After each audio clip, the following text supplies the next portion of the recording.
Hello, and welcome to the Pumpkin Patch. I'm Gareth, and I'm gonna read for you from the book of stories from over the hedge about the tailor and the djinn. Tales of love are as old as time, and we all know true love knows no boundaries. Just like how a plain and unassuming tailor managed to charm the most beautiful djinn he had ever laid eyes on. For most of his life, the tailor's day to day was unremarkable, but he kept himself very busy with his shop. That changed when, for once, he allowed himself a moment of respite and decided to go to the Witchlight Carnival. It's a small bit of happiness he'd never had the time to enjoy. And it was there at the main act, in all her glory, the ineffable Inniaz, where she was part of the main show at the big top extravaganza.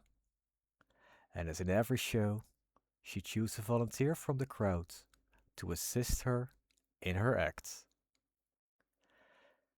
And the tailor, though terrified, shakily raised his hand, and he was called upon the stage, where he was challenged to balance on a rope and walk through flaming hoops. He did well, at first. 1 step, 2 steps, 3 steps, but then, whoosh, he slipped and fell dozens of feet in the safety net at the floor. It broke his fall. The tailor was fine, but the crowd laughed at his failure, and he was ashamed of his mistake. He could bury his head in the ground. But Inniaz, she applauded his bravery, and she talked down to the crowd. Don't laugh at him for not succeeding, as he actually had the courage to attempt such dangerous act. Cheer for his bravery. And with that, she offered him a reward of his choosing. And Taylor, his request, selfish perhaps, yet small, was simply to allow him to take her on a date. Inniaz smiled and granted his wish, and many more followed. The tailor and Inniaz, they lived together for some time. They even had a daughter. But never could Inniaz stay at home for long periods, as the winds kept calling for her.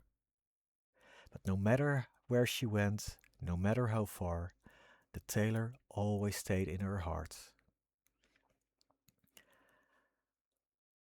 And even as they were separated over distance, they were always in contact. All they had to do was whisper in the wind. Until one day, Inniaz couldn't respond.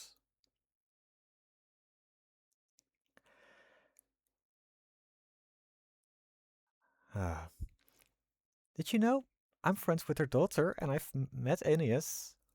If you want to know why she couldn't get home, listen to the jumping junipers. That's when you learn the truth about the disappearance. But anyway, I'm grateful for your patience, and I hope I'll see you here next time. But for now, good night, and see you later. Bye.